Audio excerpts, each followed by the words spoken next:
जय माता दी दोस्तों, जय जीतवाहन। दोस्तों कैसे हैं आप सब। दोस्तों आज के वीडियो में मैं आपको बताने जा रही हूँ जीवित पुत्री का व्रत की विधि। दोस्तों जैसा कि आप सभी को पता है, जीवित पुत्री का व्रत 3 दिन का व्रत होता है। पहला वह दिन जिसे हम नहाए खाए कहते हैं, उसके बाद जिस दिन आप व्रत रखते हैं, और तीसरा पारण का दिन। तो इस वीडियो में मैं आपको नहाए खाए से लेकर पारण तक की पूरी व्रत की विधि बताने जा रही हूँ।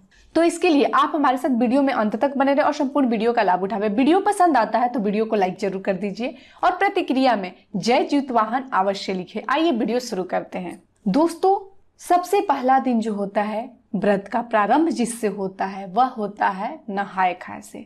नहाए खाए के दिन महिलाएं नित्य क्रम से निर्भीत होकर सबसे पहले बाल धोकर स्नान करती हैं। बाल धोकर स्नान करने के बाद स्वच्छ कपड़ा पहनती हैं और आपको क्या करना होता है, अपने बालों में तेल लगाना होता है और आप अपने मांग में सिंदूर जरूर भर लें। उसके बाद आपको भोजन बनाने होते हैं। भोजन में जो सबसे अनिवार्य है वह है मड़ुआ के आटा का रोटी, या फिर बहुत सारे जगह इसे लिट्टी भी बोलते हैं। तो मड़ुआ के आटे की लिट्टी या रोटी बनाई जाती है। बेसिकली इसको मड़ुआ के आटे को घोलकर और तावा गरम करके उस पर थोड़ा थोड़ा डाल के छोटा छोटा सा लिट्टी बनाया जाता है। उसके अलावा झींगा यानी कि सतपुतिया जो चिकना वाला होता है उसका सब्जी बनाया जाता है। साथ ही साथ नोनी का साग बनाया जाता है। नोनी का साग बहुत ही जरूरी होता है इस व्रत में, और मड़ुआ के आटे की रोटी और सतपुतिया की सब्जी।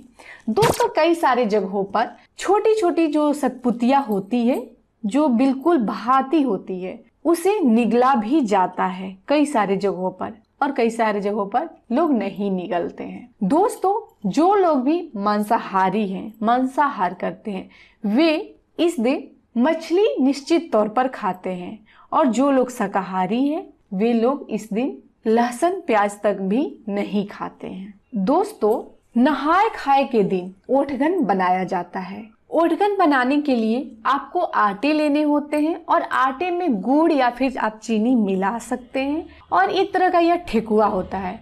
ठेकुआ बनाने के बाद इसको आपको कुछ देर के लिए अपने चूल्हे पर रखना होता है, इसलिए इसे ओठगन कहा जाता है। दोस्तों कुछ भी खाने से पहले नहाए खाए के दिन आपको जितने चीजें आपने बनाए हैं सारी चीजों में से थोड़ा थोड़ा आपको अब चीलो सियारों के लिए निकाल कर देना होता है।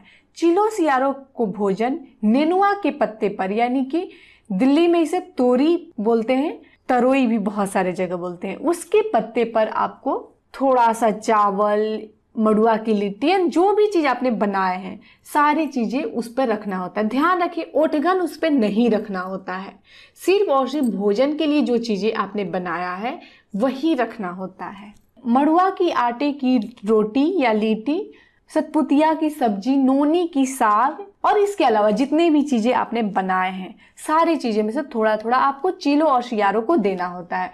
ये नेनुआ के पत्ते पर रखकर आप इसे छत पर रख दें। इसे कोई भी चिड़िया या पक्षी खा लेते हैं। उसके अलावा जिनकी भी सासू माँ नहीं है वे लोग अपनी सासू माँ को इस दिन भोजन देते हैं, वे भी नेनुआ के पत्ते पर देते हैं, और उसे भी आपको छत पर रखना होता है। जिस तरह से आप चीलो सियारों के लिए भोजन निकालेंगे सेम उसी तरह से आपको अपनी सासू माँ के लिए भी भोजन निकाल के रखना होता है, क्योंकि वे भी व्रत रखती हैं।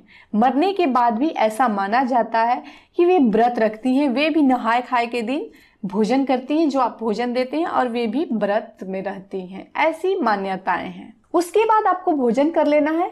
रात में इसमें सरगई खाया जाता है। दोस्तों व्रत रखने से पहले आपको कोई भी मीठा चीज जरूर खाना चाहिए, तो आप पुआ या फिर कोई भी मीठा चीज, क्योंकि अगले दिन आपको बिल्कुल भी पानी नहीं पीना। तो अष्टमी तिथि के प्रारंभ होने से पहले आपको भोजन कर लेना होता है, पानी वगैरह सब कुछ पी ले, दांत वगैरह सब साफ कर ले। उसके बाद आपको जितिया के दिन पूरे दिन व्रत में रहना है। शाम के समय में आपको पूजन करना होता है। दोस्तों एक बात मैं आपको बता दूं, यहाँ पर बहुत सारी जगह ऐसी विधान है कि लड़कों के लिए सोने की जितिया बनवाया जाता है और उसे कोई भी लाल धागे में गुथवा दिया जाता है, और लड़कियों के लिए धागे की जितिया होता है। जितनी लड़कियों की संख्या होती है उतने उस धागे में गांठे होते हैं। तो यह हो गई जितिया के बाद। ज्यूतिया आपको ज्यूतिया व्रत से एक दिन पहले खरीद कर ला लेना चाहिए, मंगवा लेना चाहिए। मार्केट में 1-2 दिन पहले से मिलना शुरू हो जाता है। जब आप ज्यूतिया के कथा सुनेंगे तो आपको जो भी आपने ज्यूतिया आपके पास है उसे आपको नेनुआ के पत्ते पर रखना होता है, यानी कि तोरी के पत्ते भी कई जगह उसे कहा जाता है तरोई। नेनुआ के पत्ते यानी कि तरोई के पत्ते पर रखना होता है। दिल्ली में नेनुआ को तोरी बोलते हैं, तो आप सभी समझ गए होंगे। उस पत्ते पर आपको रख के ज्यूतिया को आपको ज्यूतवाहन का कथा सुनना होता है। कथा सुनने के बाद, पूजा पाठ संपन्न करने के बाद आपको अपनी ज्यूतिया को अपने संतान को पहना देना चाहिए। लड़का को लड़का वाला ज्यूतिया और लड़की को लड़की वाला ज्यूतिया पहना दीजिए। सुबह में अगले दिन पारण करने से पहले महिलाएं ज्यूतिया लेकर अपने बच्चों से अपने गले में धारण कर लेती है और पूजा पाठ संपन्न करने के बाद, सूर्य देव को जल देने के बाद महिलाएं पारण करती हैं। तो दोस्तों, उम्मीद ही नहीं पूरा विश्वास है आपको यह वीडियो पसंद आया होगा, आपको जानकारी अच्छी लगी होगी। वीडियो पसंद आया तो वीडियो को लाइक कीजिए, प्रतिक्रिया में जय ज्यूतवाहन अवश्य लिखे। तो मिलते हैं इसी तरह के अन्य वीडियो के साथ, तब तक आप देखते रहिए हिंदी लाइफ स्टाइल। धन्यवाद। जय माता दी दोस्तों।